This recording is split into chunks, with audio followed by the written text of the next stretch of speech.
Well, hello, everybody. Welcome to Medicine and Science on the Pod TV network. My name's Nick Palavita. I'll be your host and moderator for today's show, but the man who's going to be doing the presentation on medicine and science will not be an attorney like RFK or myself. He'll be actually a real medical doctor who normally you want to get your medical advice from. People you've seen on the Pod TV network before, none other than Dr. Michael Patmos, who's board certified in internal medicine. So we're going to bring in Dr. Michael Patmos to bring us some breaking news in the medical front because things are changing quite rapidly, especially in the Washington, D.C. area. So let us know what's going on. Well, good morning, everyone. Thank you again for the privilege of being with you. And it has been nonstop interesting news every single day. There's lots of things going on. Now, let's make a little potpourri of observations today.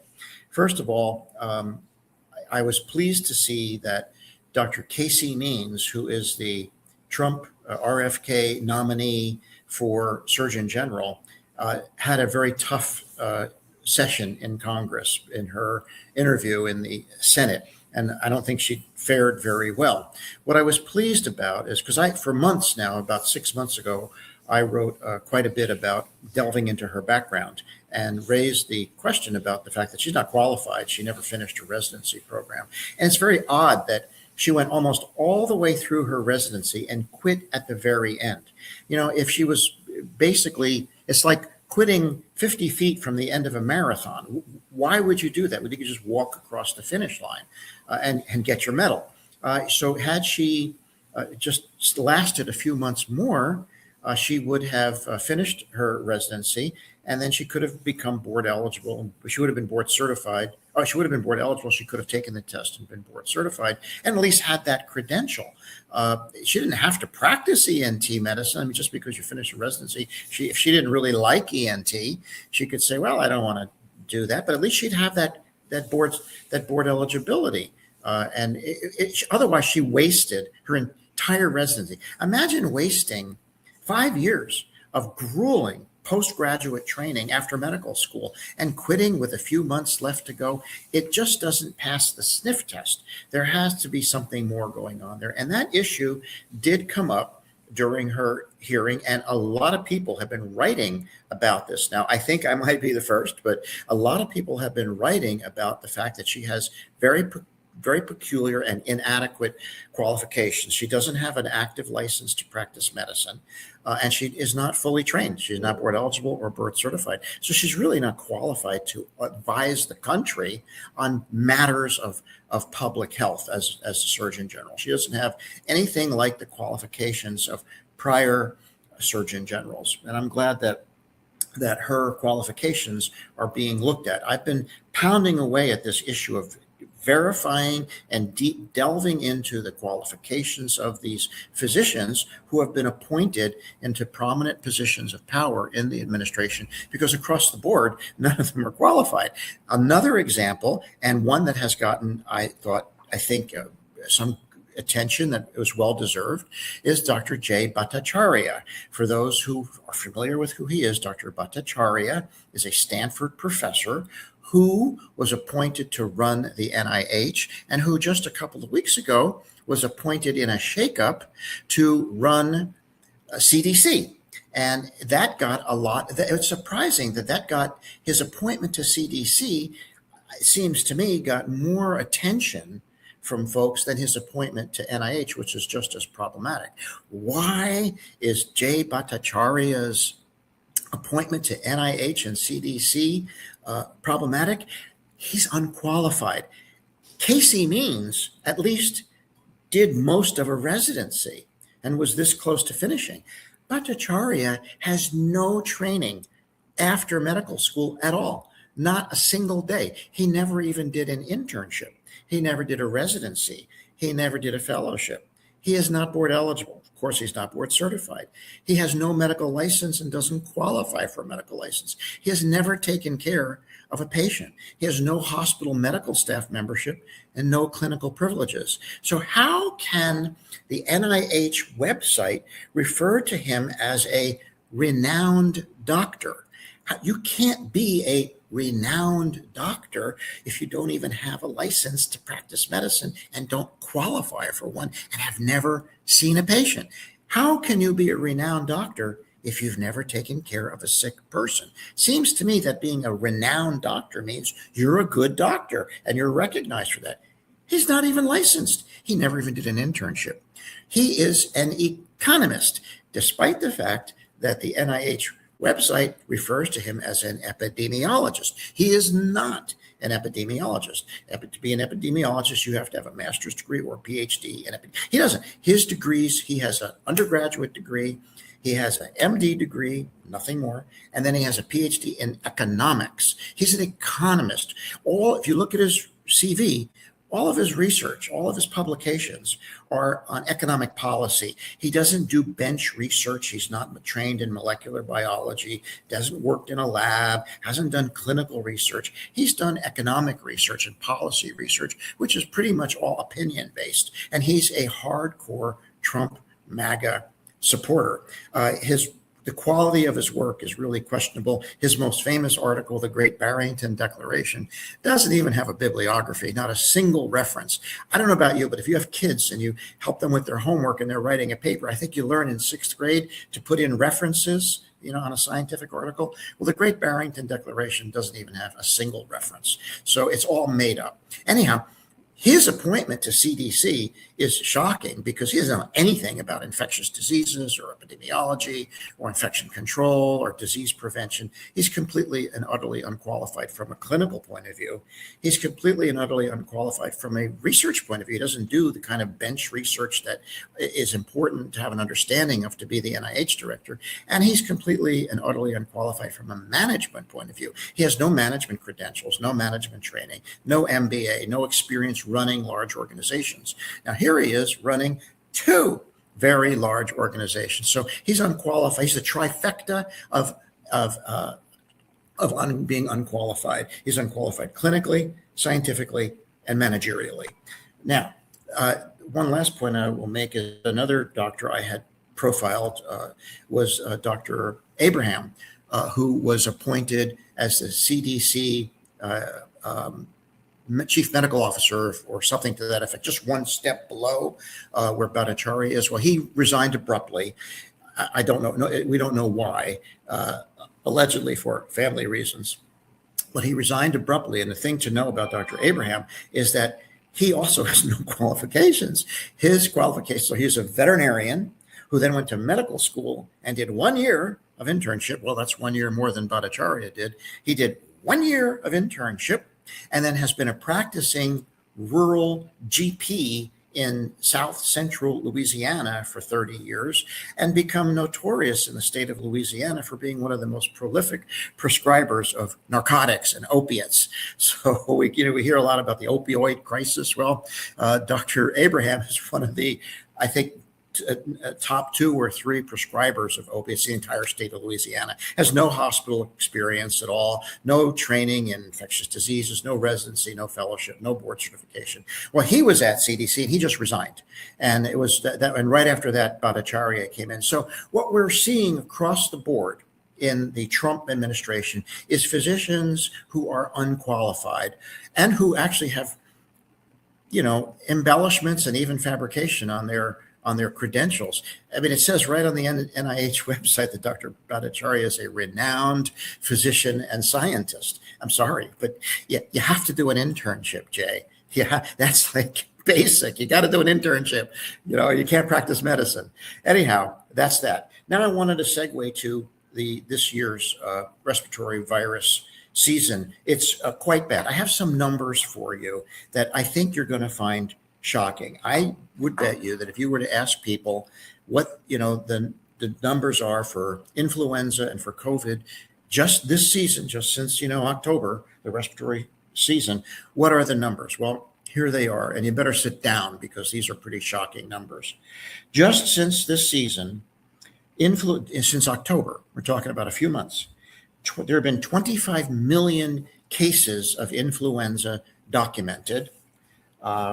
330,000 hospitalizations for influenza and 26,000 dead. so far from influenza this season, 26,000 dead. That, you know, and it's almost entirely preventable. Influenza vaccination is really effective at preventing death. So just bear that in mind. For COVID, you know, we've heard COVID is gone, COVID is history, COVID is, you know, not in the room anymore. Well, what are the numbers for COVID this year? Well, this season. There have been between 3 and 9 million cases of COVID. Now, why do we not know better? Because we're not collecting the information very well anymore. That effort has been blunted by the Trump administration. There have been between 96,000 and 170,000 hospitalizations for COVID. And are you ready for this? There's been between 10,000 and 30,000 deaths from COVID just this season. So I ask you, is COVID gone? I don't think so. Not with 30,000 people dead. To put that number, this is just the season, the 30,000 deaths from COVID, we lost in the 9 years we were in Vietnam, we lost 59,000 Americans. We've lost half that amount just this season from COVID. And remember, the COVID vaccine is highly effective at preventing death. So speaking of vaccination, what are the vaccination rates currently? Well, for children under 4, for COVID, the vaccination rate is 9.3%. That means that over 90% of children under 4 are not protected from COVID. And guess what? They get it and they get sick from it. And little kids do die of COVID. For influenza, it's much better. About 56% of children under 4 have gotten the flu shot from their pediatricians. Way to go, pediatricians, and way to go, parents, for getting your kids vaccinated. Over the age of 18 for COVID, we have a 17.6% vaccination rate, meaning the vast majority, over 80% of Americans over 18 are not vaccinated against COVID. As for influenza, it's about 46.5%. So most Americans over 18 have ignored influenza vaccination recommendations. And then over 65, COVID vaccination, about 33% of seniors over 65 are vaccinated against COVID, and 68% are vaccinated against influenza. So seniors know, and most of them are vaccinated against the flu. Most are not vaccinated against COVID. So what does this matter? It's because those vaccines, the COVID vaccine and the flu vaccine, are proven effective to prevent death. You might still get sick, but you'll be a lot less ill. And the purpose of vaccination, one more time, the purpose of vaccination is to prevent death. That's what these vaccines do. So by having so many people unvaccinated, what we're doing is we are encouraging them, allowing these unvaccinated people to give up their bodies and serve as a host, to host the virus, keep it inside their bodies, reproduce it, mutate it, and disseminate it for everyone else's benefit. That's why vaccination is not about you. It's about your neighbor. You're denying the virus, or at least reducing the likelihood that the virus will inhabit your body and that you'll host it, replicate it, mutate it, and disseminate it, and become the host reservoir. So anyhow, that's our news for today. Finally, some people are looking at the credentials of these fake experts, and we're still losing a lot of people to preventable respiratory disease. I have a little bit of COVID good news if you're on the West Coast, like I am. Much of the COVID is huge right now in the Northeast and Midwest. It's super low in California. I've been taking my mask off, like when I go to the gym. Maybe I'm an idiot for doing that, but we've got a very low incidence, so it's like a little vacation. We'll see if it.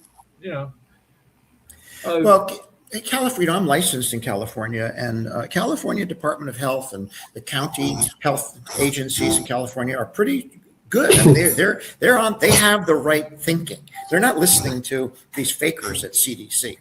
Well, speaking of fakers, led by RFK Jr., there is a lot of medicine denial going on, which is that if you eat healthy, if you live healthfully, you will live a long, healthy life.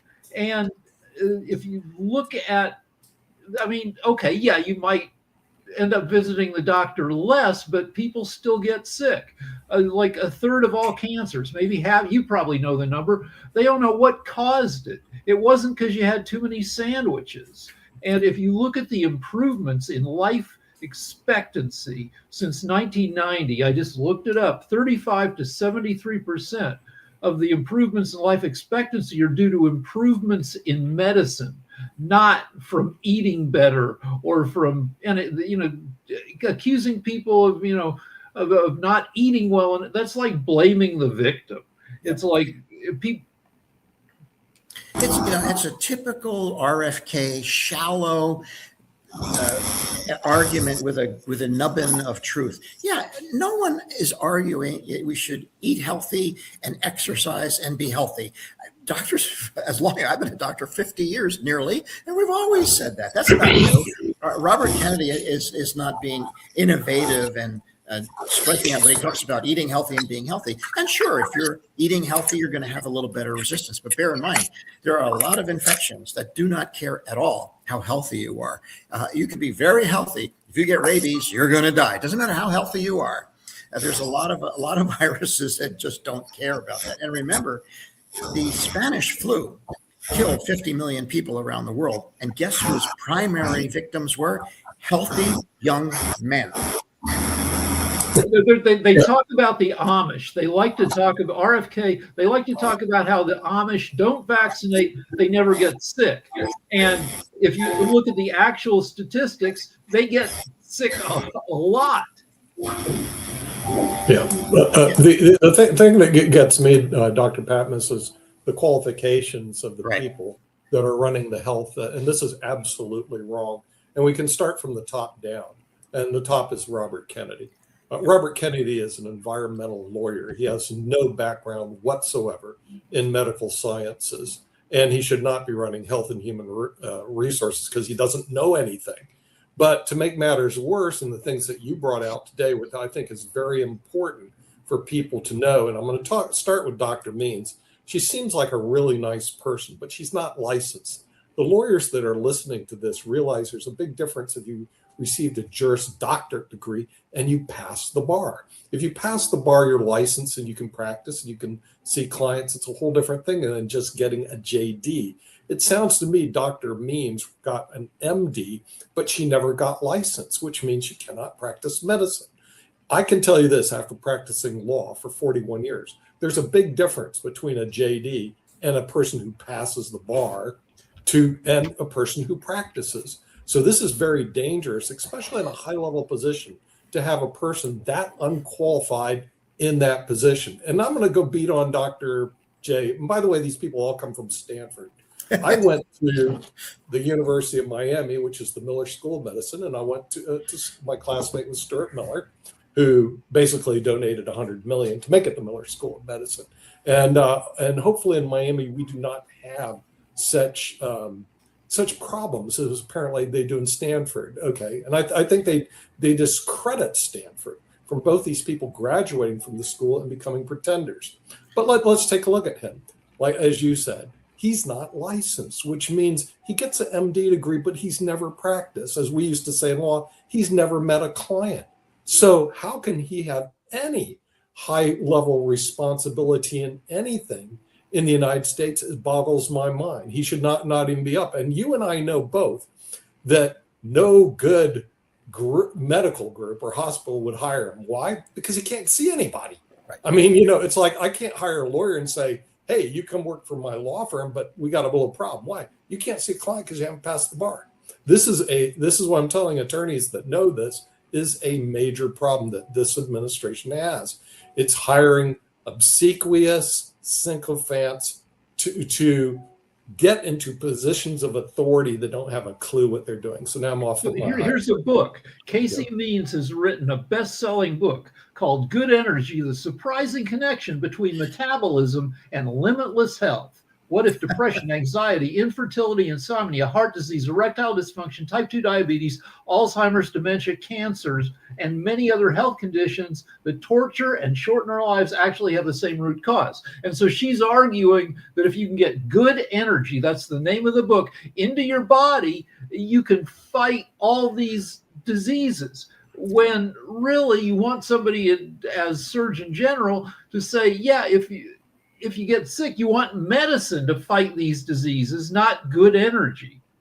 You know, where Casey means trained, where she did her almost complete residency was at Oregon Health Sciences University. I used to be on the clinical faculty. I was a clinical assistant professor at OHSU in Portland from about 2003 to 2005, short period of time, just a clinical appointment. I was not an assistant professor. I was clinical. That's a kind of a courtesy appointment. But I know that hospital and I know that organization well. Dr. Means ENT residencies are brutal. It's a surgical discipline. And what ear, nose, and throat doctors do is not just, look in your ear, and they take apart your face. They do these complicated surgeries called radical neck dissections, where they lift. I don't want to go into gory detail. I assisted when I was in medical school. I assisted at ENT surgery, and it's unbelievable. They disassemble your head and put it back together. It's very, very difficult, demanding, and stressful. And I can understand that. She might have said, you know what, I've gone this far, might as well finish, but I don't want to do this. Too much stress. Along came her brother, who's not a doctor, who turned her on to the wellness thing. And she got into the wellness thing, which is big money. And she's actually part of a company that sells continuous glucose monitors. That's these little devices that tell you what your blood sugar is every minute of the day, which is really for diabetics, but they're pushing it for everybody. Well, she worked for this company that sells these glucose monitors, and guess what? RFK is pushing that right now. She stands to benefit because she's one of the owners of that glucose monitor company. Glucose monitors are largely unnecessary. It's like everybody walking around with a wearable to tell you what your pulse is. Well, most people don't need to worry about it, and most people don't need to know their continuous glucose Let's monitor. talk about Portland. So Portland is a very healthy city, right? People eat well, they ride bikes, they probably have a lower rate of obesity than much of America, but people still get sick. Boy, I know. I practiced in Portland for a total of 5 years, and I was on the staff at Providence Portland Medical Center. I was faculty attending. I made rounds there, and let me tell you, people get sick in Portland. It is a healthier city. In many ways, there's a health consciousness there, say, compared to other cities with higher incidences of alcoholism. But there's a lot of drug abuse in Portland, and there are a lot of homeless people, and they end up, in the hospitals. So those hospitals there's a lot of hospitals in Portland, and they're really busy. And oh, by the way, a little shout out for Portland. Portland is one of the most medically sophisticated communities in the country. There are so many residencies and excellent professors there. It's a really great city from a medical education point of view, and it's a shame Dr. Means bailed out. So she should have just finished. Had she finished her residency, she probably would be approved as Surgeon General. Right. But the fact is she didn't. It's like saying, hey, I took 3/4 of my law degree, but I didn't finish. Yeah, but she also wouldn't be a millionaire. I assume she's a millionaire based on her pseudo-medical best-selling book and all this. Probably. But the thing is, she's not qualified for this position. But now the thing is, let's talk a little bit about immunization in general. Okay, because they're always talking, hey, look, if I'm healthy, I eat right, I exercise. And the Indians, the Native Americans, they did that, didn't they? They ate right, they were really healthy, but then came smallpox. How did that work for them? Doc, how did that work for them? Did eating right and being a Native American and being healthy, did it stop smallpox from the Native Americans? Smallpox doesn't care how healthy you are.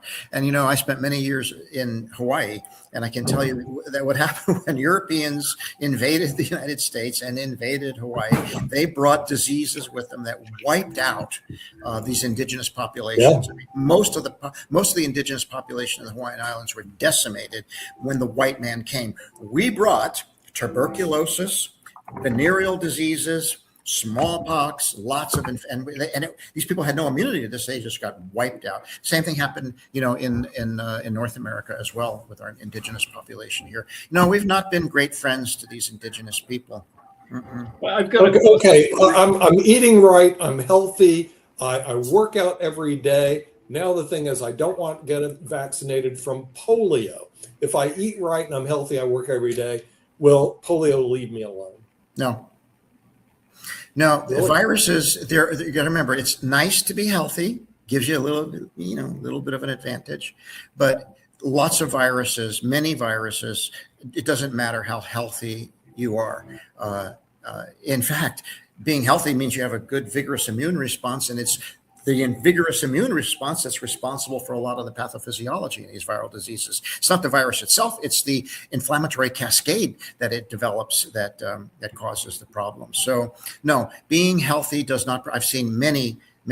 Here, I'm going to talk my own personal experience. I can't count how many young, healthy people I have seen die of preventable contagious infectious diseases. The reason I got passionate about vaccination in the first place goes all the way back to 1978 as a medical student when I saw a 26-year-old Mason, a laborer, a guy who was built like a linebacker with a wife and 3 kids who died of the flu.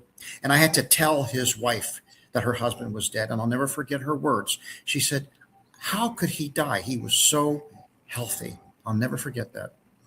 Yeah. Well, the thing is, go on, Rick. Then we'll talk about. I've got a question about so AI is just charging ahead at fantastic rates. Are you seeing an increase in the rate of medical breakthroughs because tech is infiltrating medicine?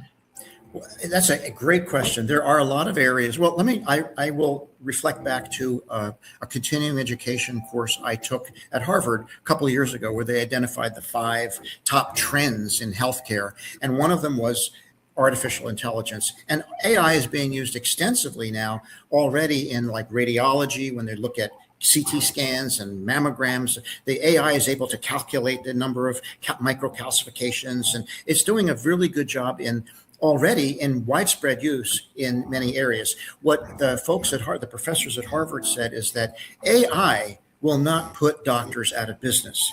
It will only put doctors out of business who don't use AI.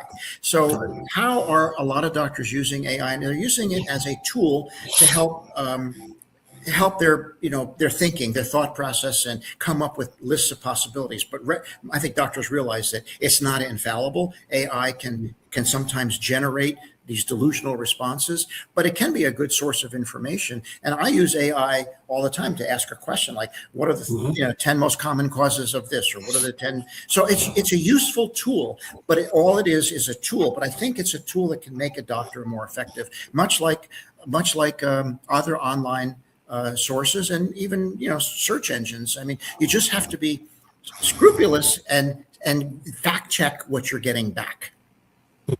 All right.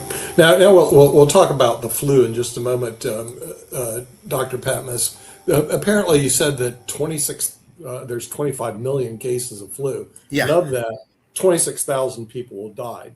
Now, Correct. These 26,000 people may or may not have taken vaccination, and they probably didn't.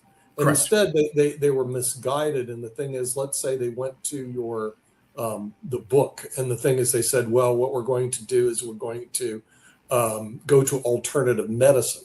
But here's the problem. If they seek alternative medicine from these anti-vaxxers, they have a conflict of interest, and they're dead. As an attorney, how can you sue these people when the client or the person who would maintain the suit has died? Yeah. Or it becomes a real problem. I mean, I used to joke about when I did estate planning work. I said, well, if I committed malpractice in my estate plan, the person who could sue me is dead, because his will is gone. Well, it's the same thing though. These anti-vaxxers are selling snake oil. If the person dies because they took the snake oil, that's the plaintiff died, and so there's no way they can sue the people that write these crazy books. Absolutely. And there's another aspect to this as well. If the practitioner is not a licensed MD, if they're a chiropractor, a naturopath, homeopath, or a natural healer, then the medical board has no jurisdiction. It's non-jurisdictional. There's no way to hold them accountable. Yeah. And that also exists in law practice. In other words, for people that are are giving legal advice and they're not lawyers, but you can report them to the bar for what they call unauthorized practice of law. Right. And every now and then we do see that, the people out there, and they jump up and they do that. But I do have a real problem with people that aren't licensed that are leading the country, because the thing it says you could not jump over that last hoop, which is to get a medical license. And it also means, like you said, there's no clinical experience. It's impossible because they can't see a patient, or in my case, you couldn't see a client if you did not pass a bar. So for these people to lead, that shows how poor our leadership is in Washington, D.C., which is not surprising. And I think people need to listen to your program more to understand this big difference that exists, because I think it will make a difference for what they're listening to. So any other final comments? I would love to have Dr. Jay Bhattacharya serve as an intern on my ward team. I'd love to be his attending physician. I could have a lot of fun with him. Well, I think he would, but he's got to get his license first. I have a final thought. You can't do anything unless you get your license. I bring this up a lot, that in 1957 or 58, the Soviet Union put the first satellite in orbit around the Earth, and the U.S. freaked out and began a 30-year adventure in expertise, intense math and science education that has built the world that we live in now. But now the people in charge are anti-expertise. Yes. And and you're correct, but also we have to go because we're at the half hour. Right. We want to thank our audience in the United States and, of course, around the world for watching Medicine and Science, only on the Pod TV network. We'll see you next week. Bye-bye.